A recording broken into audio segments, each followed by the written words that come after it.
तुला जीव द्यायचा आहे. कशासाठी? तुझ्या नवऱ्यासाठी. तुझ्या नवऱ्याचं तुझं पटत नाही, तुझी मुलं तुला सांभाळून घेत नाही, तुझ्या सासू सासऱ्यांचं भांडण होतं म्हणून.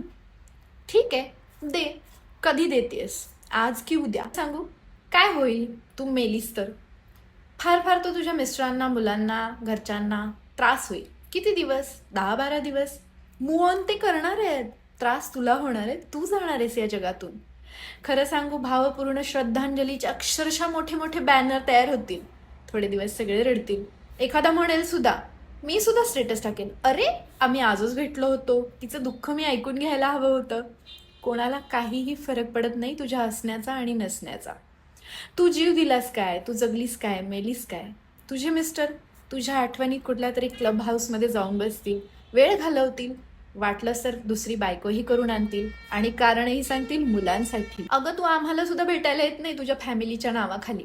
तुला सतत वाटत असतं तुझी मुलं एकटी आहेत, तुझा नवरा एकटा आहे, ते काय खातील, काय पितील. कितीतरी ट्रिप्स गेल्या आपल्या, तू कधीच आली नाहीस. खरं सांगू, तू स्वतःला जपलंच नाहीस कधी. तू स्वतःला कधीच रिस्पेक्ट दिला नाही, म्हणून तुला कुणी रिस्पेक्ट दिला नाही. तू स्वतःसाठी कधी जगलीच नाहीस. नाही म्हणायला तू कधी शिकलीच नाहीस आणि कदाचित त्यामुळे तुझी ही अवस्था आहे. थोडं तरी नाही म्हणायला शिक, थोडं तरी हो म्हणायला शिक, थोडं तरी स्वतःसाठी जग. सगळ्यांसाठी करता करता स्वतःलाही जग. कसं असतं, रडणारे 4 दिवस रडतात, भावपूर्ण श्रद्धांजलीचे स्टेटस टाकतात, निघून जातात, जीव तुझा जातो, तुझ्या आईवडिलांना त्रास होतो, सगळेजण आपल्या आपल्या आयुष्यात पुढे निघून जातात. कोणी कोणासाठी थांबत नाही आणि तू जीव दिलास म्हणून जग जगायचं सोडत नाही.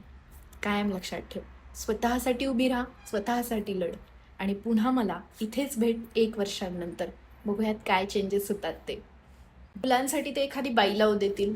सासू सासऱ्यांना सांभाळायचंच असेल तुझ्या, तर पोळी भाजीसाठी एखादी बाई लावून देतील. झाडू पोछासाठी एखादी घरकाम करणारी मुलगी बघतील, मुलगा बघतील. कोणीही काहीही करू शकतं. कामं वाटून घेतील. तुझे सासू सासरे आधीपेक्षा शांत होतील. तुझ्यावरती ज्या जबाबदाऱ्या होत्या त्या ते वाटून घेतील.